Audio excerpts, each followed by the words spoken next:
umaga po at salamat po sa Panginoon sa presensya ng bawat isa, sa kanyang pag-iingat, sa kanyang pagpapagaling.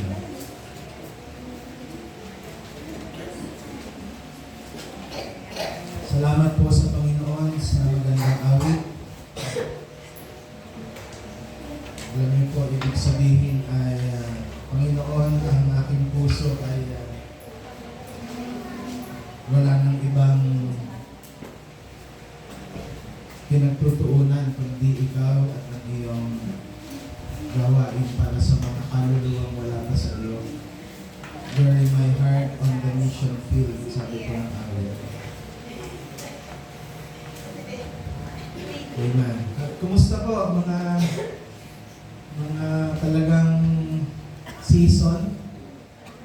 Sino ba yung kausap ko? Si Ate Olga pala kanina. Ay uso ang sakit. May sabi ko, ba't nga nakiuso ka pa? Naano na lang sila. Ano po? Pero yan nga po ang katotohanan. Dahil po tayong mga Kristiyano hindi exempted sa physical na karamdaman. At niniwala po tayo na hikuin ng Panginoon yan. Si Ate Tess, salamat ang kahabol. Anyway, let me share po ang mensahe ng Panginoon from Exodus verse 1 to 3.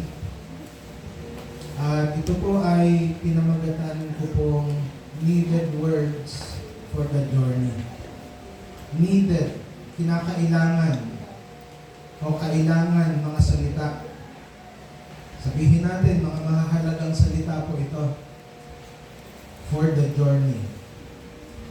At kapag merong maglalakbay, merong aalis dito sa atin, merong kapatiran na luluwas, merong salita na pabaon ng kapatiran.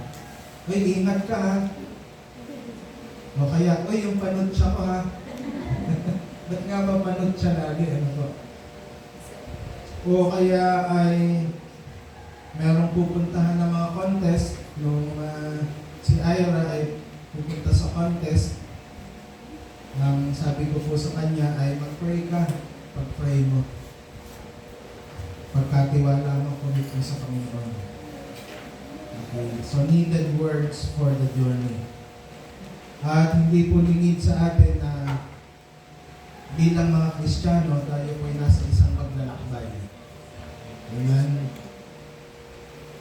At ang ating pong basihan ng ating mensahe, kunin po natin ang prinsipyo mula dito dahil ito po ay isang history na.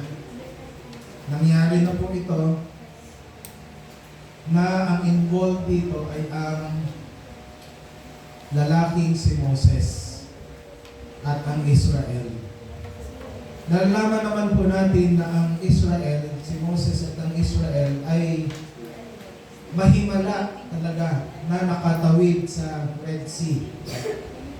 Himala talaga to. Okay? At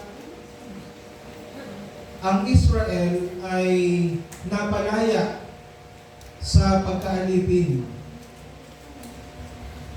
At ito pong nangyari sa Israel, mga kapatid, ay nagsisimbolo din ng ating kaligtasan. Kung titingnan po natin, ang Israel ay naging alipin ng Ehipto o ng mga Ehipsyo sa maraming mga taon. At maaari po tayo, mga kapatid, bago tayo naligtas o iniligtas ng Panginoon, ay dati alipin din tayo ng kasalanan at ng ni Satanas. Tama po. At tayo rin po ay pinalaya. O yung term po na delivered, na nakita niyo po yan sa salita ng Diyos. Ngayon po, nag-iba na ang kahulugan niyan. Pag narinig niyo ang salitang delivered, may isip niyo agad, Shopee, Lazada, JNT, Ninja Van. Pero pananampalataya po sa atin ay walang iba kundi ang dugo ng kordero. The blood of the Lamb. Kaya may awit po tayo, redeemed by the blood of the Lamb. Amen? Awitin po natin yan mamaya. Kaya lang, eto na mga kapatid, nahaharap na ang mga Israelita. So sila'y lumaya na sa pagkaalipin, pagkabilanggo, ngunit nahaharap sila sa isang napakahirap na paglalakbay. Kaya po naririnig natin, ang buhay Kristiyano ay hindi bed of roses. Narinig na po ninyo yan? Ito daw ay bed of roses din na may tinik. Matinik. At ang tinutukoy ko po ay yung trials. Sasantabi na muna natin yung chastisement. Trials. Kasi pag sinabi kong Kristiyano, ang Kristiyano mayroong pananampalataya. Amen? Yan po ang pagkakaiba. Ang wala kay Kristo, bagaman binabanggit ang pananampalataya, pero hindi po ito yung totoong esensya ng pananampalataya. Ito po yung kumbaga ideya lamang. Kasi naririnig sa kung saan-saan, manampalataya ka. But sa atin pong mga Kristiyano, pag pinag-usapan po ang pananampalataya, ito po'y kailangang subukin. Kaya meron po tayong test or trials. Dahil itong pananampalatayang ating pinag-uusapan, dito dapat tayo namumuhay. Nabanggit ko po kanina. Wala nang iba, kapatid. Amen? Ito na ang means na kailangan tayong mga Kristiyano o tagasunod ni Kristo ay namumuhay sa pananampalataya. Wala na pong iba. Dahil, uulitin ko nga po, kung hindi sa pananampalataya, kung walang pananampalataya, or kung walang tunay na pananampalataya, ang sabi po ng salita ng Diyos, imposibleng maging kalugod-lugod sa Diyos. It's impossible to please God. O imposible o hindi mangyayari na siya ay malugod natin. Ayon po yan sa scripture, sa salita ng Diyos. Kaya, mga kapatid, expected na sa atin pong buhay Kristiyano ay hindi magiging madali. Amen? Pero hindi po tayo dapat ma-discourage dyan. Tama? Tama po ba? Naku, bad news yun. Hindi pala madali ang pagiging Kristiyano. Opo, totoo po yan. But alam niyo po, kahit na may mga hardships along the way, sabi ko nga po kanina, we are on a journey sa ating paglalakbay. Along the way, meron diyang mga rough road, may mga lubak dyan sa buhay. At alam ko naman po, makaka-relate po kayo kasi somehow nakasakay na kayo sa sasakyan, tapos dumaan sa lubak, o dumaan sa bato-bato, alam niyo naman po ang pakiramdam. Po? Naranasan din po namin yan na nandun pa kami sa bundok na pagkalabas ng babangunan ay bumababa pa ang mga tao kasi parang matutumba yung jeep. Ay, alam ni Ate Bel na to, doon sa may makatok. Ang lalalim ng lubak. Tapos, naranasan ko rin po na papunta sa bayan, syempre nakabihis ka. Tapos ay dumaan yung kasalubong sa lubak, tansik ngayon yung putik. Di wala ka pa sa bayan, putikan ka na.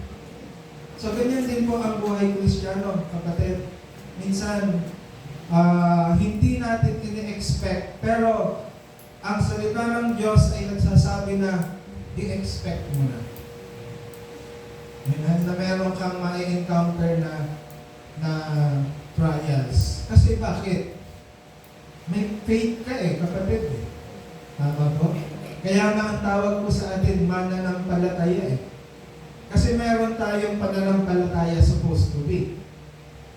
Dahil tayo po ay iniligtas, sabi ng salita ng Diyos, for by grace are ye saved through faith. So ibig sabihin tayo ay marapat lamang na may pananampalataya. Hindi yung simpleng paniniwala lang. Okay? So mga kapatid, in our journey, sa ating buhay Kristiyano, meron pong mga kailangang salita. Sabi ko nga kanina, pag aalis yung inyong mga mahal sa buhay, hindi pwedeng wala kang sasabihin. Tama ba? Lalo na pag hindi pa niya alam yung direction na pupuntahan. O ganito, sakay ka dito. Ganito ang bayad dyan. O yung gamit mo ha. O yung cellphone mo. Yung pamasahe mo. Ang daming words. Pero ito ay para sa ikakaganda niya. Or sa safety niya.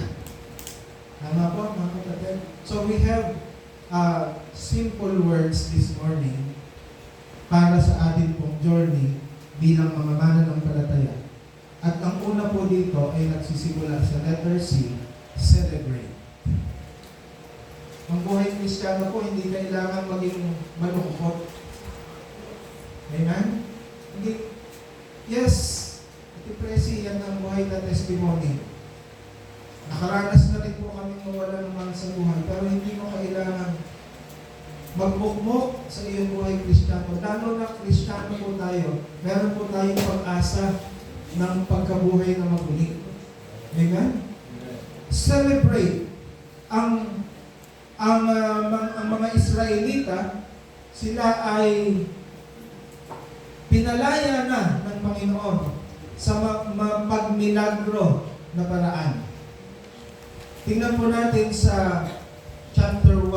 Tuloy-tuloy lang po tayo. Babasahin ko sa Tagalog na natin basahin. Tingnan niyo po, nang magkagayon inawit ni Moises at ng mga anak ni Israel ang awit na ito sa Panginoon. So, ibig sabihin pala, kahit po tayo ay nandito sa pananambahan, isang purpose din po ng ating pagkaawit ay nagdidiwang po tayo. Amen? Kaya sabi natin, save by the blood. Save ka ba talaga? Ay ba dapat mas masaya ka dahil ligtas ka? Di ba kapatid? Yun po yung mga connected na reason. Sila, inawit sa Panginoon, sabi po ng talata. At sinalita na sinasabi, ako'y aawit sa Panginoon sapagkat siya'y nagtagumpay ng kaluwaluwalhati. Ang kabayo at ang sakay niyon ay kanyang ibinulusok sa dagat. Actually, ang nakipaglaban sa kanila ay ang Panginoon. Amen? Tuloy po tayo, verse 2. Dito po, specific, kapatid, pwede po tayong mag-celebrate sa Panginoon at sabihin mo, bigkasin mo yung ginawa niya sa'yo. Hindi po yun masama. Si Moises, sabi niya, tingnan niyo po, sabi niya, ang Panginoon ay aking lakas at awit, at siya'y naging aking kaligtasan, ito'y aking Diyos, at siya'y aking pupurihin. Diyos ng aking Ama, at siya'y aking tatanghalin. Ang Panginoon ay isang mangdidigma, Panginoon ang kanyang pangalan. Ang mga karo ni Faraon at ang kanyang hukbo ay ibinulusok niya sa dagat, at ang kanyang mga piling kapitan ay ipinaglulubog sa dagat na mapula. Tagalog kasi po ipinaglulubog. Pinaglulubog. At iniisip pa talaga ang translation. Ang mga kalaliman ng ang tumatapon sa kanila, sila'y lumubog sa mga kalaliman na parang isang bato. Ang iyong kanan, O Panginoon, ay maluwalhati sa kapangyarihan. Ang iyong kanan, O Panginoon, ay dumudulog sa kaaway. Tingnan niyo po binibigkas talaga ni Moses dahil malinaw sa kanila yung favor ng Panginoon na ginawa sa kanila. At sa kalakhan ng iyong kalilagan ay ibinubuwal mo iyong bumabangon laban sa iyo. Iyong ipinakikita ang iyong pag-iinit at nililipol silang parang dayami. Ay, ang lalim. Dayami. Stable yun sa English. At sa hihip ng iyong ilong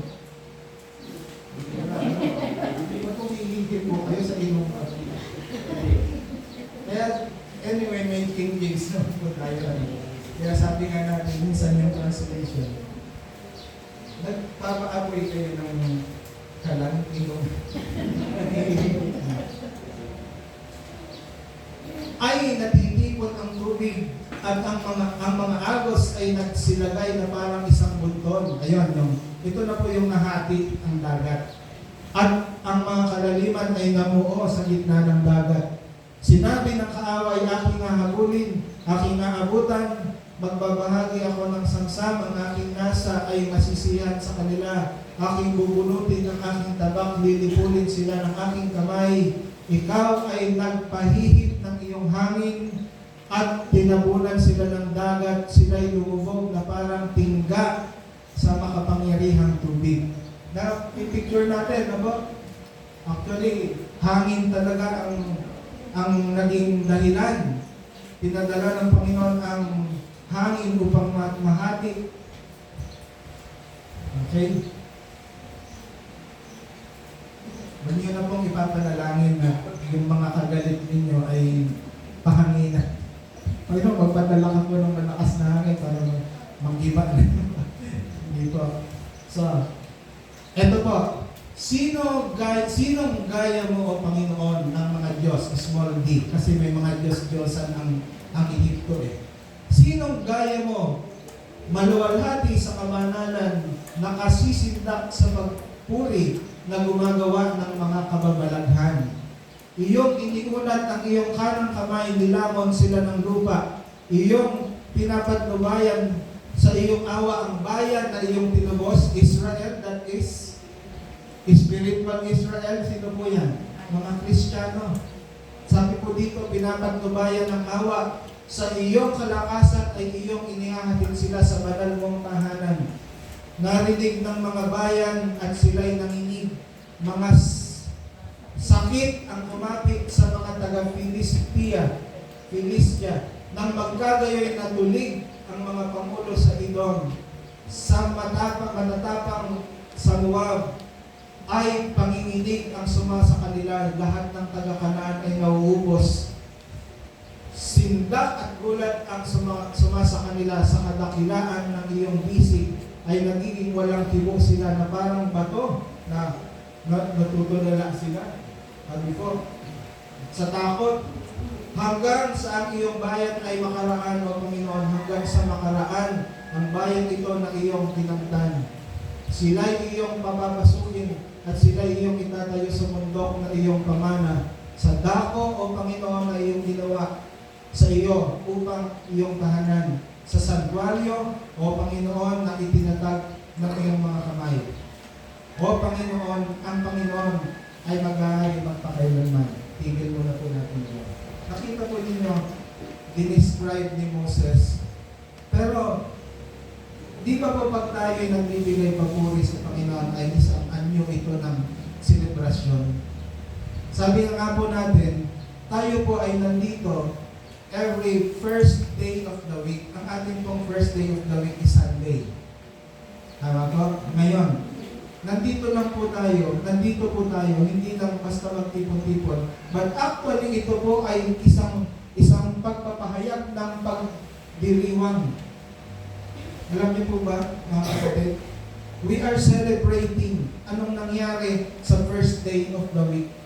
Ang Panginoong Jesucristo ay nabuhay na maguli. At ang ating pong pagtitipon, mga kapatid, ay isang pagpapakita ng isang buhay na Diyos. Buhay po ang ating Diyos, kapatid. Hindi ba yan isang dahilan ng pagdiriwang? Kasi sabi ni Paul, sabi ni Apostol Pablo, kung hindi siya nabuhay na maguli, tayo na ang pinakamiserable sa mga tao. Anong ginagawa natin na ito? Anong kabuluhan nito? Kung hindi nabuhay na maguli ang Panginoong Jesucristo. Kaya nga sila po ay umawit, tayo po ay umaawit, di po ba? So, ngayon nakikita po natin we are being equipped na kapag umaawit pala tayo, nagsiselebrate tayo sa Panginoon. Nagbibigay puri tayo sa Panginoon. Amen po. So, mas malakas na ang ating awit ngayon. Kasi, wala namang nagsiselebrate na na bulong lang. Marami silang bagay na dapat ipagdiwang at ganun din tayo. Iko-compare ko lang po bilang Kristiyano, ididiretso ko na po. Una, hindi na sila alitin. Wala nang, narinig ko po, wala nang pinakang masarap sa buhay, kundi ang malaya. Tama? Tama po? Pero alam niyo po, ang tunay na kalayaan ay pagiging alitin ni Kristo. Parang parang contradictory, Pero yan po ang tunay na kalayaan. Hindi ang kalayaan ay yung gusto mo nang magawa, yung gusto mong gawin, magwala, magkung ano na yan. Hindi po yan. Ang mga Israelita, ang kanilang mga kaaway ay nilipol ng Diyos. Nabasa po natin. Sabi nga doon, pinaglulubog daw Pinaglulubog ng Diyos ang mga Egyptyo. At higit sa lahat, sila ay nasa daan na. Tinatahak na nila ang daan patungo sa lupang pangako. Kapatid, nakikita mo ba ang pagkakapareho? Tayo po'y naglalakbay at sa puntong ito, tinatahak na natin ang lupang pangako. Kagaya ng Israel. Now, hindi ba yan dahilan para magalak ka, kapatid? Sabi nga po ng isang tao, meron daw mga tao parang hindi naaalis sa mundong ito kung mamuhay. Pero tayo po, iba ang kaisipan natin. Tama po. Lahat ng bagay dito ay pansamantala lang, pati ang ating buhay. Tayo po, kapatid, ikaw, ako ay naglalakbay. Alam niyo naman po, pag naglalakbay, temporary yan. Tayo po ay mga transient. Alam mo yung transient? Transient. Nakikitira lang tayo at isang araw, aalis na tayo. Ayan. Si Kuya Dado ay nauna na. Umalis na. At tayo po, kagaya ng Israel, isa sa kanilang dahilan ng pagdiriwang ay tinatahak na nila ang daan patungo sa lupang pangako, the promised land. At kanilang pinili yung paglabas nila, itong scenario pong ito sa 15:1, na bilangin ang mga pagpapala at magdiwang.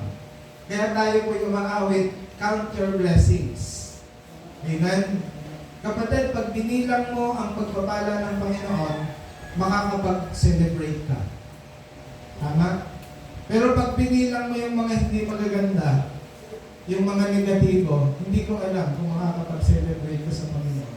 Sabi nga po natin, kung hindi mo nakikita ang biyaya ng Panginoon, nahihirapan ka makapagpasalamat. Halimbawa, merong nangyaring sabihin natin aksidente o hindi naman talaga aksidente. Nagalusan. Sa Kristiyano, sabihin ng Kristiyano, ay praise God, di ba ang nangyari? Ibig sabihin, sa kabila ng nangyari, yung biyaya pa rin ng Panginoon ang iyong nakita. Totoo naman, kung hindi ganon, baka mas malala pa ang nangyari. Tama po? They chose to count. Di ba, kapatid, magandang bilangin natin ang pagpapala ng Panginoon. Pero sa totoo, kung bibilangin natin, nahirapan tayong bigyan ng bilang talaga sa dami. Tama po? Kaya, kapatid, meron tayong choice. Binigyan po tayo ng kalayaan na pumili ng Panginoon. Sabi nga po ng kasabihan, ang difference ng isang good at bad day is attitude. The difference between a good day and a bad day is attitude. Nasa sa'yo yan. Gusto mong masira ang araw mo, anong pipiliin mo? Mag-dwell ka dun sa negative o dun sa positive na makita mo biyaya pa rin ng Panginoon. Tama po? Tama po ba? Alam ko po, tayo, nakakaranas tayo ng tinatawag na bad day. Amen? Maawit pa nga kayo. I had a bad day. Pero, ang mga Israelita sa pamumuno ni Moses, yan po ang kanilang pinili ng mga panahon na iyon. At si Moses, kapatid, ay nanguna, sabi doon sa verse 1, di ba, binasa po natin, sa pagbibigay kaluwalhatian sa Diyos. He led Israel. Tingnan nga natin. At si Moses, yan. Inawit ni Moses at ng mga anak ng Israel. Siya ang nanguna. At si Moses din ang nagpaalala, reminded na ang Diyos ang kanilang kalakasan. Kapatid, di ba, napakaganda po ng isang Kristiyano ang kinakakitahan ng pangunguna sa pagbibigay luwalhati sa Diyos. Tama po? At ang isang Kristiyano sa kanyang pamumuhay ay nagpapaalala sa bawat isa o sa kanyang neighborhood o sa kanyang community na tingnan mo to, lakas ng Panginoon ang nagsusustain dito. Pero hindi po tayo nag-boast. I mean, sabi nga po yung living. Kasi minsan, hindi mo kailangan magsalita kapag nakikita na sa'yo. Sabi ng tao, yun pala. Tama po? Baptist pala yan. Kaya pala parang walang problema. Amen? Amen? Amen po ba kayo? Hindi naman kayo yan. Kasi dito rin naman po yan. Tapos narinig ng Baptist, yun makakala mo. Ang dami-dami ko ng problema. Actually, hindi naman siya problema talaga. Diba? So Moses ay siya po ang nagpaalala. Kaya meron po tayong mga preachings na nagsiserve din po na paalala. Tama po? Salamat sa Panginoon na hanggang ngayon meron po tayong privilege na i-remind through His words. At kapatid, atin pong piliin. Meron po tayong choice o Kristiyano. Piliin natin na maging tagapanguna ng pagbibigay luwalhati sa Panginoon. Sa inyong tahanan, piliin po ninyo. Tama po? Amen? Huwag nang marinig ng mga ibang kasamahan mo ang hindi magandang bagay patungkol sa Diyos. Bagkos, I praise God. Nahulog yung plato, nabasag. I praise God. Sabi ko, grabe naman si Mama, nabasag na, praise God. Ikisa naman, hindi magandang salita ang lumabas. Dito ba? Tama po? Minsan may naririnig ako pag nagugulat eh. Ay, kabayo. Saan? Okay. So, mga kapatid, muli po ating itinapaalala dahil ang lakas po natin ay walang ibang pinanggagalingan kundi ang Panginoong Jesucristo. Amen? Yan po. Hindi po kung sino pa man, hindi po ako, hindi ko ang sino pa man. But kaya po tayo nagkakaroon ng edification at exhortation sa ating coming together is because ang kanyang Espiritu ang siyang namumuna.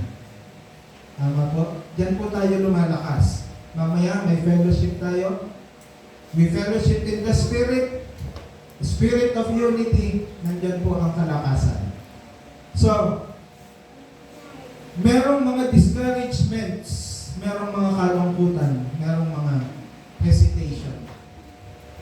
Parang ayaw ko. May ganyan po. Pero piliin po natin na mag-draw. Sabi ng awit, draw me nearer. Nearer, blessed Lord. Sabi ng salita ng Diyos, draw nigh unto God, and He will draw nigh unto you. Abay, o nga naman. Eh, ikaw ang gusto ng Panginoon na mapalapit ka sa Kanya. Eh, layo naman ng layo. Di ba, mga kapatid? So, ano pong kailangan natin i-celebrate? Kapatid, isang reminder muli, ang ating mga kasalanan ay pinatawad na ng Panginoon. Ikaw, pinatawad ka na ng Panginoon. Hindi mo na kailangan mamuhay sa kabigatan, sa guilt. Inawit po natin. Saved by the blood of the crucified one. Anong sabi po doon? My guilt is all gone. Alam niyo po, ang nagbibigay ng guilt, ano ba po yung guilt? Yung nakukonsensya ka. Minsan, ang tingin ng isang tao sa sarili ay napakababa, napakarumi ko na sa Panginoon, wala na akong kwenta dahil ganito, hindi ko siya nasusunod. Kapatid, pinatawad na ng Panginoon ang ating mga kasalanan. My guilt is all gone, sabi ng awit. At tayo po, sabi ng salita ng Diyos, we're justified. Imagine. Ano po yung justified? It means, idineklara kang banal at matuwid. Yan po yung justified. Ngayon, ang tanong, ikaw ba'y banal at matuwid talaga? Well, kung sa aking sarili, kapatid, hindi mangyayari yun. Amen? Pero dahil ang Panginoong Jesucristo ay nasa akin, ang kanyang Espiritu, then, idineklara kang matuwid ng Diyos. Kasi bakit po? Si Kristo ang tinitignan sa iyo ng Diyos. Yung kanyang katwiran. Dahil ikaw ay nanampalataya sa Kanya. Kaya sabi ko po kanina, kapatid, napakahalaga ng faith. Yung kaligtasan mo sa pamamagitan ng pananampalataya, napakahalaga niyan. Dahil through that faith, ino-honor ng Panginoon yung iyong presensya. Kaya nga sabi ko po, it's not your own effort, but yung object of your faith, yung ino-honor ng Panginoon. Nakikita niyang nananampalataya ka kay Kristo, well, sapat sa Kanya yan. Yan po ang ibig sabihin ng justified. Kaya mga kapatid, bakit ikaw ay heaven-bound? Ang tanong, ano pong heaven-bound?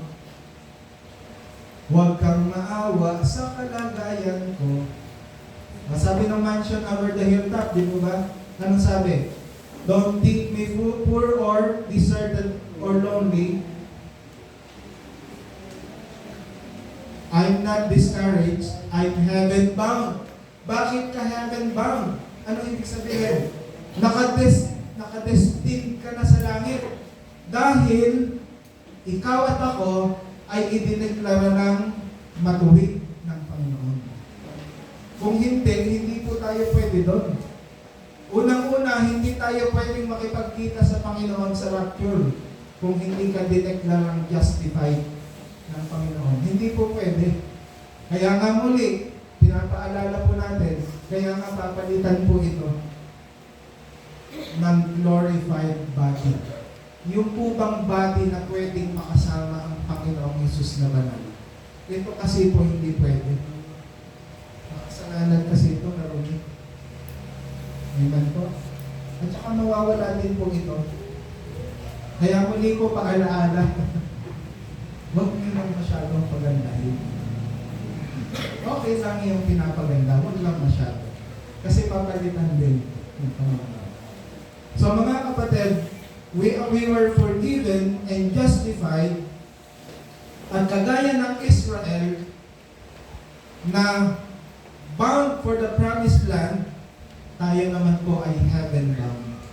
Ikaw ba'y heaven-bound, kapatid? Naniniwala ka ba na ang destinasyon mo'y sa langit? Amen? Ay, mag-celebrate ka. Huwag kang malulungkuting Kristiyano, palangit ka pala eh. Di ba?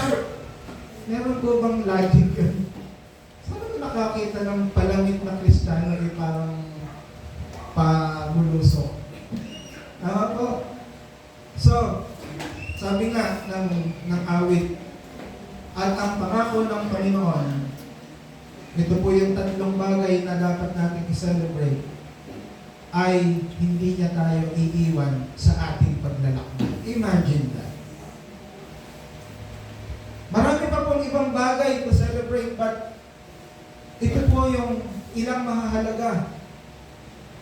Pinatawad na ng Panginoon ang iyong kasalanan, hindi ibig sabihin pwede ka nang maggagawa ng kasalanan, hindi po yun. But pinatawad na ng Panginoon ang kasalanan natin at tayo'y inaring ganap, sabi ng Biblia, justified, at ang pangako ng Panginoon ay hindi ko kayo iiwan. I will be with you all the way. Hindi ba isang comfort yan? Tingnan niyo po yung mga kabataan. Pag nag-travel kayo at nalalaman niyo na nandyan yung inyong kasama, nandyan ang inyong magulang or guardian, di ba payapa kayo? Di ba? Tama ko? Una, wala ka nang iisipin sa pamasahe. Pangalawa, pagkain, kahit anong hingin mo. Di ba? Tapos may protection ka, hindi ka niya pababayaan. Di ba? Wala ka nang iisipin, basta sumama ka na lang. Hindi mo na isipin saan ka sasakay. Kapatid, ganyan po ang Panginoon sa atin. Kaya in our journey dito sa mundo, wala ka nang dapat ikalungkot o ipag-alaala. Bagos, celebrate. Amen? Kaya mo ba mag-celebrate sa kabila ng hardships na iyong naranasan? Yes, sabi ni Paul, I can do all things through Christ which is strengthened me. Amen? Amen po ba? Amen. Amen. So, ngiti po kayo para simulan ng celebration. Pangalawa, innovate. Yan. Verse 22, babasahin ko po sa wikang English. So Moses brought Israel from the Red Sea, and they went out into the wilderness of Shur. Okay? So, pupuntahan pa lang, Shur na eh. Di ba? Pero pag tinignan niyo po yan sa map, may isang wilderness pa, tapos bago pa yung wilderness of Shur. Yung wilderness po, ano bang, ilang, tama po? Ano yan? Hindi productive na lugar pag sinabi wilderness. And they went 3 days in the wilderness, eto na, and found no water. Aba, si pambihira. Walang maiinom. Huwag na muna yung panligo. Yung inumin na lang muna. Verse number 23. And when they came to Mara, yung po yung lugar, they could not drink of the waters of Mara, for they were bitter. Therefore the name of it was called Mara. So wag na po kayong magpangalan ng mga apo o anak na Mara. Kasi ibig sabihin yan, bitter. Okay, yung mga nagsisimula dyan. Mara, Clara. Kaya si Mara, di ba si Mara ba yung matapang? Doon sa Mara, Clara? Si Clara, ano na yun? Si Mara. Ano po ibig sabihin? Sabi sa Bible, mapait. May tubig na, mapait. Ano ba naman ito, Panginoon? Ayan na. Tingnan niyo po, verse 24. And the people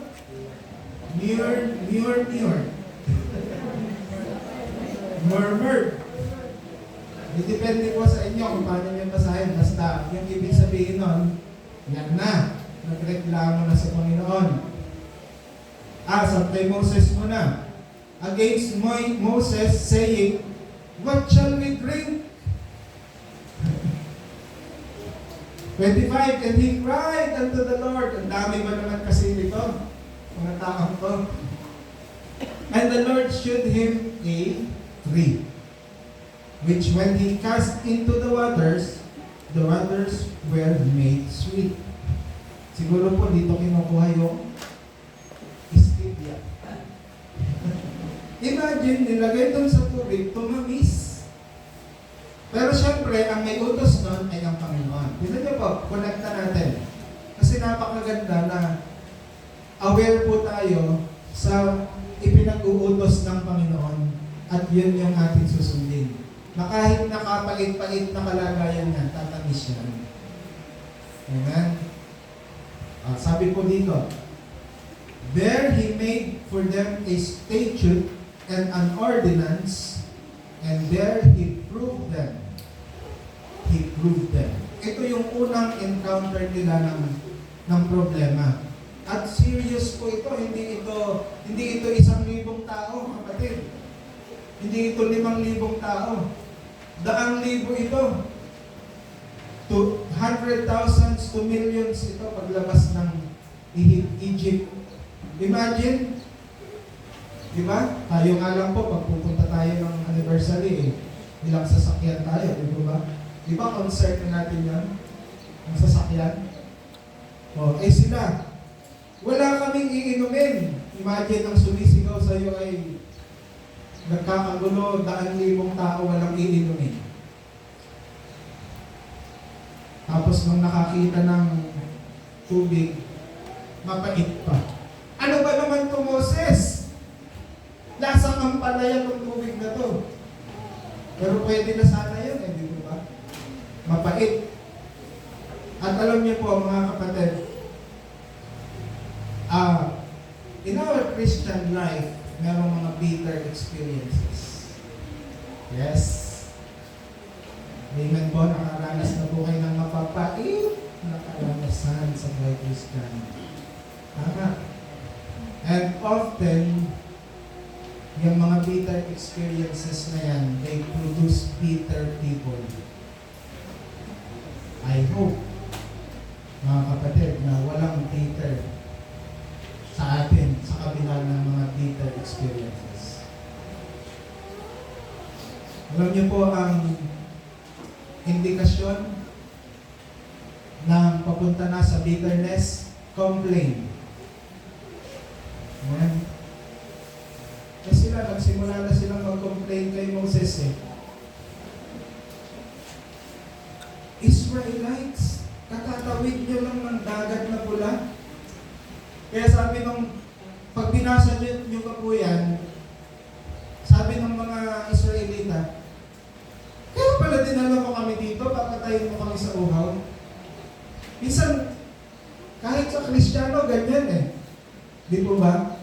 Ang dami-dami ng ginawa ng Panginoon na pagsasalba. Tapos yung isang experience na duda pa rin sa Panginoon. Tama po. Yan naman po ay para sa atin lahat. Without any name or anybody. Pero totoo po nangyayari. Kaya nga sabi nga po natin, inaawit natin yung culture blessing. Kasi doon maaalala natin, tinaabot ba ako ng Panginoon ng 50 years old para pabayaan lang niya ako? Di ba ba? They complained, they murmured against God, at yung murmuring, it leads to bitterness. Mga kabataan, paalala ulit, huwag kayong mag-murmur sa magulang niyo. Kasi baka mag-lead sa bitterness yan. Amen? Amen po ba mga magulang? Amen. Yan lakas Amen? Oo. Ang stage po ninyo mga kabataan is stage of obedience. Nasa stage kayo na kailangan nyo lang sumunod. Tama? Tama ba? Tama daw. Yes, opo. Obedience. Kasi mag-lead siya sa bitterness. Kahit anong sabihin na ng magulang mo, wala na. Bitter na. Nagsisimula pa lang magsalita.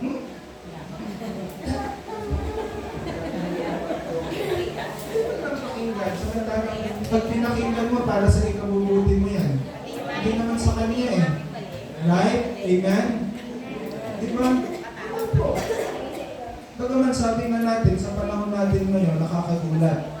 Meron mga magulang na hindi na rin maganda ang nagagawa sa anak. Pero in general, masasabi ko pa rin po, walang magulang na nanghangad ng masama sa anak. Ako po'y naniniwala. Opo. Kaya, ako po'y nagpapasalamat sa aking magulang. Sa mga magulang na Kristiyano na nandito. Sa Diyos po ang kapurihan. But I commend you, Christian parents. I praise God sa inyo pong buhay. Kaya mga kabataan, I beseech you. Para na ang sinaposal Paul. I beseech you therefore, children, by the mercies of God, na huwag kayong mag-murmur sa inyong mga magulang. Pwede ba? Amen. Pwede ko bang marinig ang amen ng mga kabataan? Yan ha, mga magulang, ang mga siya, nakakakinig mo yan. Record daw po. Opo. Kasi kinulitin ko po. So, na-complain sila, but Moses, alam niya kung kanino babaling sa panahon ng trouble. Ito po, muli, babalik ko ulit sa magulang at saka sa anak. Iwalaan niyo yung magulang niyo. Maging open kayo sa magulang niyo, maging honest kayo kasi alam nila kung kanino babaling sa panahon ng problema. Kagaya ni Moses, alam niya kung kanino iiyak. Sabi doon and Moses cried unto the Lord. Alam niyo ba, baka hindi niya nakikita, umiiyak yung mga magulang niya sa Panginoon para sa inyo. Baka hindi niya lang nakikita. Ganyan lang sila. Pangiti-ngiti lang pa, kahalo-halong baba lang. Pero umiiyak sa Panginoon niya, hindi niyo nakikita.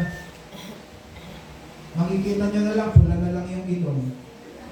Ano nangyari kaya kay mama? Pero hindi mo alam, iniiyak sa Panginoon. Totoo po yan. At ganoon din po tayo, kapatid. Kailangan po ay malinaw po sa atin kung kanino tayo babaling o tatakbo sa panahon ng problema, hardships. Kapatid, palapit sa Panginoon, hindi palayo. Amen? Amen po ba? Hindi na muna ako aatin. Cool off muna kami ng Panginoon. So naririnig ko po yan sa mga relasyon. Cool off? Cool off. Ibig sabihin ng cool off, hindi mo na kayo mag-uusap, hindi mo na kayo magkakasama, hindi mo na kayo magpapansinan, walang communication. Yan ang cool off. Paano magiging maayos? Tama po? Now, sabihin natin sa Panginoon, hindi na muna, kakapagtampo naman sa Panginoon. Tatapat naman ako. Diba, kapatid? Amen po? Lalo tayo lumapit sa Panginoon. Kagaya ni Moses, he cried, sabi po. He cried unto the Lord. At ano po ito? Ang Panginoon, nang lumapit si Moses, he innovate. Yan ha, innovate. Ang ibig sabihin ng innovate or innovation, may bagong idea. May bagong pamamaraan or device na binigay ang Panginoon na solusyon doon sa problema sa tubig. Okay? Kayo po, tanungin ko po kayo, diba sa mga problems na nararanasan natin sa Christian life, hindi naman pare-pareho ang solusyon ng Panginoon di po ba? Minsan merong tao, minsan ikaw lang, minsan, hindi mo masabi.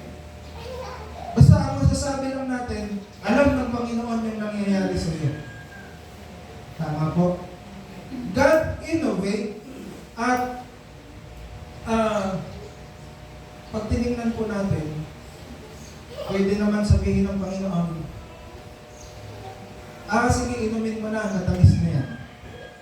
Nung umiyak si Moses, sinabi ng Panginoon, inumin mo na.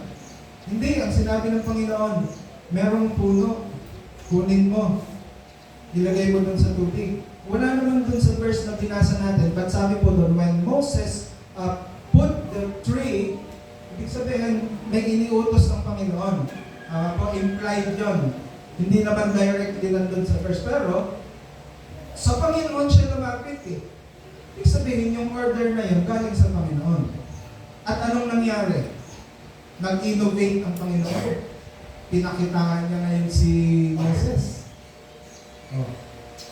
Yun nga lang paghahati ng dagat eh. Kasi sinong makakagawa sa atin ng ngayon? Kahit pa yata ilang milyon na electric fan, hindi po mahati yung dagat. Di po ba? At alam niyo po mga kapatid, kahit ang Diablo nag-i-innovate. Ayan. Pag hindi ka niya madala sa ganitong pamamaraan, ganito, sabi ng Diablo. Tama? Pag hindi kita madala sa ML, sa COD kita susunod. Ano yun? Cash on delivery. Dito game din ata yun. Diba? Pag hindi kita madala sa ganitong bagay, diba? Kumatawa sila na. Nilalaro mo siguro. Hindi. Nag-i-innovate po ang Diablo. Bakit? Kasi tuso siya. Amen? Alam niyo po yung tuso? Iti-trick ka niya. Lilinlangin ka niya. Para madala ka niya dun sa gusto niya. Ang gusto naman ng Diablo sa iyo, hindi naman kaayusan eh. Kapahamakan. Mapasama ka. Parang ang lion siya eh, sabi ng Bible eh. Seeking whom he may devour. Lalapain. Eh pag nalapa ka na, makapaglingkod ka pa kaya sa Panginoon. Di po ba? Tuso siya. Sabi sa Bible, mayroon siyang guile. Natulog na ng pangalan mo yan. Kyle. Kaya ingat ka. G at saka K. Di ba? Guile. Alam niyo po yan? Yung magic that is guile. Parang tinitrick ka na ganun na yung nangyari. Hindi naman pala. Ang Panginoon po hindi ganyan. Kung ano talaga yung nakikita mo, yan talaga. Ang sa Diyos. Kahit nga po mga kawatan nag-i-innovate eh. Magpaka high-tech na ang iyong security sa bahay. At kaya pa rin buksan. Kaya mga kapatid, si Moses, sabi ng Panginoon, kailangan mag-cast ka ng tree sa tubig upang ito'y tumamis. At tila ba ito po'y bagong pamamaraan kay Moses, pero umubra. Di po ba? Nag-work. At ano pong prinsipyo sa atin mga Kristiyano? Kailangan po natin mag-innovate, kapatid. Tama po? Dati, walang mga ganito. Laptop, wala pa. Yung ganda na ng ating keyboard ngayon. That is innovation. But, kapatid, salamat po sa mga nagpagamit po ng mga keyboards po ninyo. Praise God po. Hindi po naman natin minamaliit na yan. So, pag kinumpara po ninyo dito, maliit talaga. Kasi ang haba nito eh. Pero praise God po. Innovation. At kailangan po natin mag-innovate when it comes to evangelism. Sabi po natin, hindi natin sinasalisang tabi yung mga old-fashioned evangelism, door knocking, personal sharing. Pero paano pa? Well, mag-share ka sa iyong wall, innovation yan, kapatid. Amen po? Kanong pumatol dun sa mga, pinapadala ni Taning ng mga message. Huwag mo nang patulan yan. Minsan, mga pastors din nagtatalo-talo eh. Dun sa mga post. Yung palaman, nagkukunwari lang pastor yung nag-post. Kung nag-away-away yung mga pastor, nag-react. Nag-react sa doktrina ba? Grabe, ano ba? Kaya kapatid, pag sinabi kong let us innovate in evangelism and problem solving. Kapatid, kung hindi umuobra yung paraan mo ng pag-solve ng problema, ay baka kailangan mag-innovate ka. Amen? Pag hindi umuobra yung puro sigaw, tantak, ay baka pwedeng sa malumanay na usapan. Baka maghugas ng plato yan. Baka magwalis. That is innovation. Kaya, ibig sabihin, there is change. Yun lang po yun. Pag sinabing innovate, abay, kailangan maaaring mag-change ng pamamaraan, change of method, but never change the message. Pwede po tayo ay, maglalagay na tayo ng drums? Pag-i-innovate daw eh. Biglang pagdating na ng isang linggo dito kay Lenny, may mga drums na, Doktor, sabi niyo mag-innovate. Ito po, hindi sa ganyan paraan. Pero, hindi po natin iniiwan ang ating mga hymnals. Hindi po natin iniiwanan. Kahit pa magluluksoan na yung mga iba dyan. Eh kasi sabi sa Bible, si David ay naglulukso, nagsasayaw. Kailangan mo bang gawin yan? Eh kasi yan ang pagpupuli, may nagpupuli bang nakatayo lang ka na marami mong argumento. Pero ikaw sa sarili mo, alam mo sa puso mo kung nagpupuli ka o hindi. Pwede kang maglulukso dyan.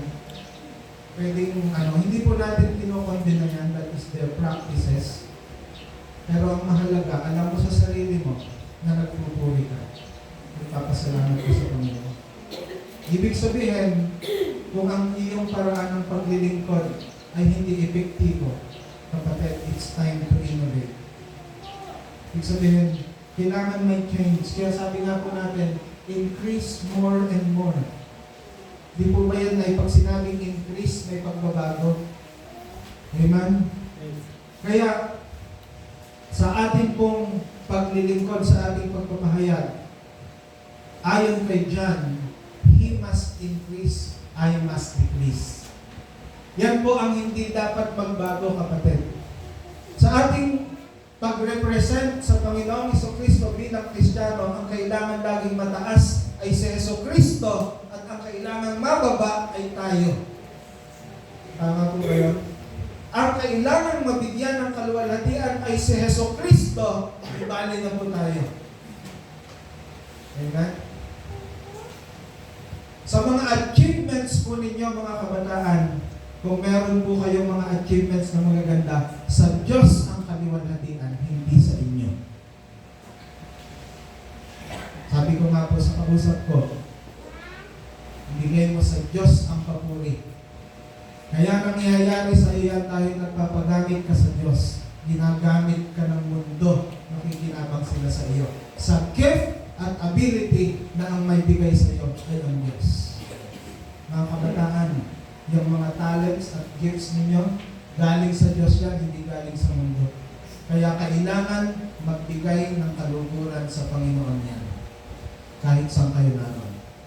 So ang solusyon ng Panginoon, mga kapatid, to any problem will always involve the tree. Amen? Kahit anong problema mo o Kristiyano, ang solusyon ng Diyos will always involve the tree. That is the cross. At ibig sabihin po, pag sinabing cross, it means your faith in Christ. Ma-overcome mo ang mga problema at mga hardships na yan because of your faith in Christ. Yan po ibig sabihin ng cross.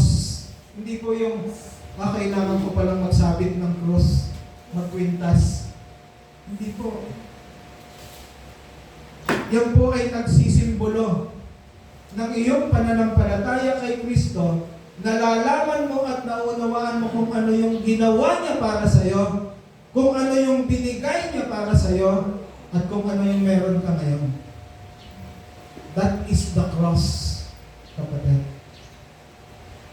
At anumang challenge, anumang circumstansya na mararanasan mo sa buhay, it will always involve the cross, kapatid, dahil Kristiyano ka. Sabi po sa 1 Peter 2:24, who His own self bear our sins in His own body on the tree, that we, being dead to sin, should live unto righteousness, by whose stripes we were healed. 25, for ye were as sheep going astray, but are now returned unto the shepherd and bishop of your souls.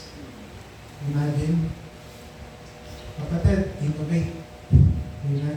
Yan ang pangalawang word sa journey na ito. So, sa pamagitan ng salita ng Diyos, malalaman mo kapatid, ano kaya yung dapat kong i-innovate sa aking buhay Kristiyano? Which brings us to the last. Dedicate. So, CID. CID ang ating words. Tama po? Ano yung una? Celebrate. Kailangan mag-start tayo celebrating our life of faith. And let us end up dedicating our life. Verse number 26. And said, if thou wilt diligently hearken to the voice of the Lord thy God, and wilt do that which is right, pansinin po natin ha, in His sight, and will give ear to His commandments, and keep all His statutes, I will put none of these diseases upon thee, which I have brought upon the Egyptians. For I am the Lord that healeth thee. 27. And they came to Elim, where were 12 wells of water and 70 palm trees. And they encamped there by the waters. Mga kapatid, from a place of bitter water to a place of 12 wells of water. Ito po natin, kaya lang ang kondisyon ng Panginoon, ano pong sabi? Diligently. Yung word na diligent, ibig sabihin po nun ay kasigasigan. Masigasig. Ano po yung masigasig? If you will diligently hearken to the voice of the Lord. Alam niyo po, ito pong ating ginagawa ay bahagi ng pagiging masigasig. Amen? Yung ating pong pagsasama-sama, pagtitipon, pag-aaral, ay bahagi po ng pagiging masigasig. Diligence. Pangalawa, kung merong kasigasigan, sabi ko, do that which is right in His sight, not in our sight. Kasi, pag ang tinignan natin kung ano yung tama sa atin, sa malamang hindi po yan tama sa Diyos. Ang sarili kasi merong Kanya. Amen? Sabi po ng salita ng Diyos yan, naglalaban yan ang flesh at ang spirit. Our spirit is willing. Kasi binago na ng Panginoon yan. Na-regenerate na yan. Pero ang flesh natin talagang hina, ano? Kapatid, no? Tama po? Dito po. Literally. Nagkakasakit tayo. Do that which is right in His sight. At sabi po, give ear to His commandments and keep all His statutes. Give ear. Salamat po sa Panginoon, hindi po kayo nananawa na makinig. Hindi po ba? Hindi ba? Amen? Hindi kayo naiinip. Hindi po ba? Last na po ito. Last na. Opo. Give ear. Sabihin, hindi mo naman ibibigay yung tayo mo. Pero yung pakikinig po ba? Ibig sabihin, nandun yung iyong interest. Nandun yung iyong, Amen? Diba? Salamat sa Panginoon. Meron ulit matututunan dito. Salamat sa Panginoon. Wala po akong nakikita na.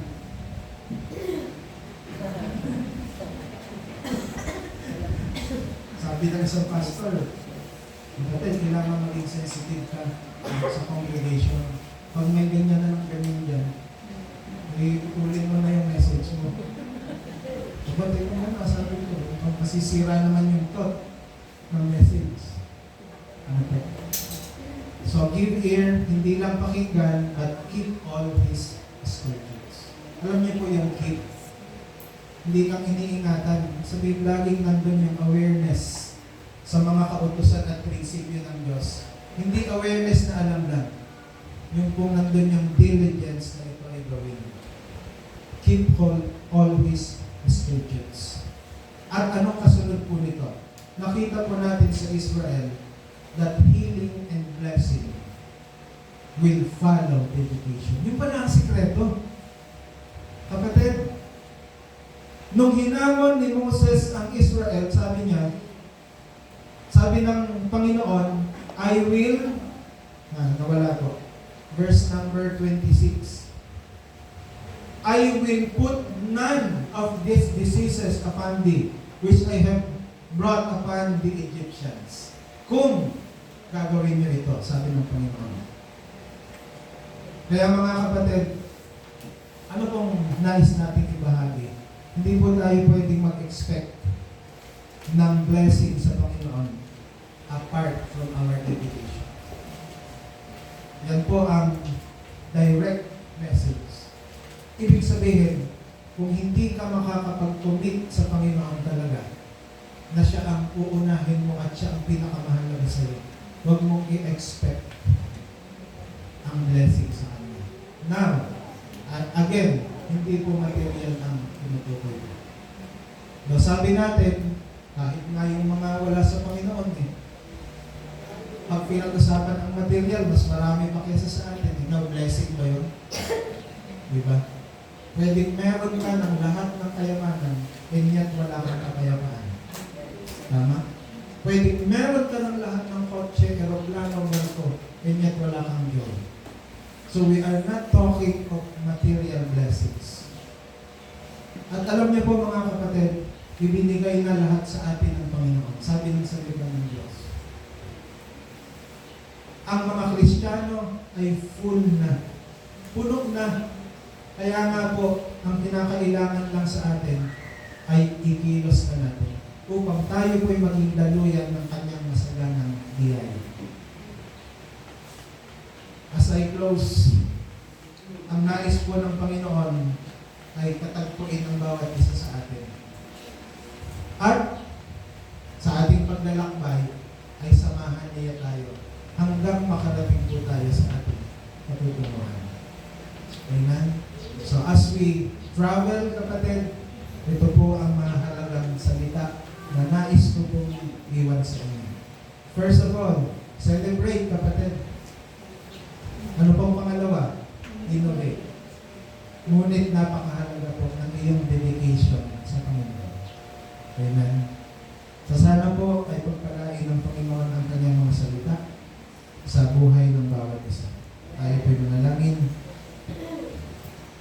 Napuli po, Panginoon, sa inyong biyaya, sa inyong kahabagan, sa inyong kagandahang loob, sa eklesiya po ito, sa umagang ito, na kami po'y pinagpala ninyo ng inyong mga salita at mga katotohanan at prinsipyo na amin pong mapapakinabangan at totoong kinakailangan sa aming paglalakbay dito sa mundo. Tulungan niyo po kami at amin pong mapanghawakan ang inyong mga pangako na sa aming paglalakbay dito, hindi ko po kami iiwanan o pababayaan hanggang marating namin ang lupang pangako, ang langit na bayan. Ganun din po, salamat sa inyong pag-provide ng aming mga pangailangan, hindi lamang mga material needs, lalong higit ang peace of mind, ang kagalakan, katiwasayan, ang pag-asa. Salamat po sa bunga ng banal na Espiritu sa bawat isa. At kasama na rin po ang aming pasasalamat sa mga financial provisions po ninyo. At kami nga po ay magkakaloob muli sa umagang ito. Knowing na kayo po'y walang anong pangailangan, ngunit ito po ay bahagi ng pagpapakita namin ng pag-ibig po sa inyo. Bahagi po ito ng pagpapahayag namin ng inyong masaganang pagpapala sa bawat isa. At i-bless niyo po ang inyong mga anak. Makita niyo po ang puso ng bawat isa na may pag-ibig at kagalakan na nagkakaloob sa inyo sa pangalan ng Panginoon Jesus. Amen. So, as we offer po yung redeemed by the blood